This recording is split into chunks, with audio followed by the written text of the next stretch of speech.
এবার আরো কিছু খবর নিয়ে একটি ডেস্ক রিপোর্ট। রাজধানীর মোহাম্মদপুরে রামচন্দ্রপুর খালে 2 দিনের পরিচ্ছন্নতা কার্যক্রম পরিচালনায় আর্থিক সহায়তা করেছে আইডিএলসি ফাইন্যান্স। প্রতিষ্ঠানের দায়বদ্ধতা কার্যক্রমের অংশ হিসেবে গৃহীত এই উদ্যোগের আওতায় খালের 800 মিটার অংশ পরিষ্কার করা হয়, যেখানে অতিরিক্ত ময়লা জমার কারণে স্বাভাবিক পানি প্রবাহ বন্ধ হয়ে গিয়েছিল। পরিবেশ, বন ও জলবায়ু পরিবর্তন মন্ত্রণালয় এবং পানি সম্পদ মন্ত্রণালয়ের উপদেষ্টা সৈয়দা রিজওয়ানা হাসান অভিযানের স্থান ঘুরে দেখে এমন উদ্যোগের প্রশংসা করেন। এ সময় আইডিএলসির পক্ষ থেকে উপস্থিত ছিলেন group chief financial officer Masud Karim Majumder, additional managing director এবং head of business Syed Javed Noor সহ অনেকে। বিএনপির কেন্দ্রীয় কমিটির ভাইস চেয়ারম্যান আসাদুজ্জামান রিপন বলেছেন, অতি সংস্কারের নামে অপ্রয়োজনীয় সংস্কারের প্রস্তাব রাজনৈতিক দলগুলোর মাঝে বিভেদ সৃষ্টি করছে। মতৈক্য কমিশন মতানৈক্য কমিশনে পরিণত হয়ে যাচ্ছে।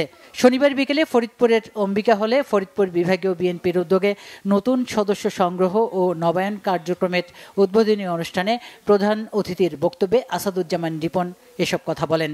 বিএনপির ফরিদপুর বিভাগীয় সাংগঠনিক সম্পাদক শামা ওবায়দের সভাপতিত্বে সভায় আরও বক্তব্য দেন বিএনপির চেয়ারপারসনের উপদেষ্টা জহিরুল হক শাহজাদা মিয়া সহ অনেকে। শনিবার রাজশাহী বিভাগীয় মহিলা ক্রীড়া কমপ্লেক্সে 11তম আন্তর্জাতিক যোগ দিবসের উদ্বোধনী অনুষ্ঠান হয়েছে। প্রধান অতিথি ছিলেন রাজশাহীতে ভারতীয় সহকারী হাই কমিশনার মনোজ কুমার। এ সময় তিনি বলেন, মানুষের সুস্বাস্থ্য সুরক্ষায় যোগ ব্যায়াম প্রয়োজন। রাজশাহী ভারতীয় সহকারী হাই কমিশন অফিসের আয়োজনে অনুষ্ঠানে শিক্ষার্থী সহ রাজশাহী মহানগরীর প্রায় 500 নারী পুরুষ যোগ ব্যায়ামে অংশ নেয়। অনুষ্ঠানে উপস্থিত ছিলেন রাজশাহী রেঞ্জ ডিআইজি মোহাম্মদ শাহজাহান। ঢাকা থ ক্যাটাগরির প্রায় 3000 সিএনজি ও অটোরিকশা ঢাকা মেট্রো এলাকায় চলাচলের অনুমতি দেওয়ার দাবি জানিয়েছে ঢাকা থ সিএনজি অটোরিকশা মালিক শ্রমিক ঐক্য জোট। শনিবার সকালে রাজধানীর পুরানা পল্টনে নিজ অফিসে সংবাদ সম্মেলন করে এই দাবি জানায় সংগঠনটি। 7 দিনের মধ্যে দাবি না মানলে 29 জুন থেকে বিআরটিএ সদর দপ্তরের সামনে লাগাতার অবস্থান কর্মসূচির হুঁশিয়ারি দেওয়া হয়। রামগড় লেক পরিষ্কার করার পর এবার খাগড়াছড়ির রামগড় শহরে প্রবেশমুখ রামগড় ফেনী আঞ্চলিক সড়ক মেরামত করলেন রামগড় উপজেলা ও পৌর বিএনপি সহ অঙ্গ সহযোগী সংগঠনের নেতাকর্মীরা। উপজেলা বিএনপির সাধারণ সম্পাদক সাফায়েত মোর্শেদ ভূঁইয়া ও পৌর বিএনপির সভাপতি জসিম উদ্দিন এতে নেতৃত্ব দেন।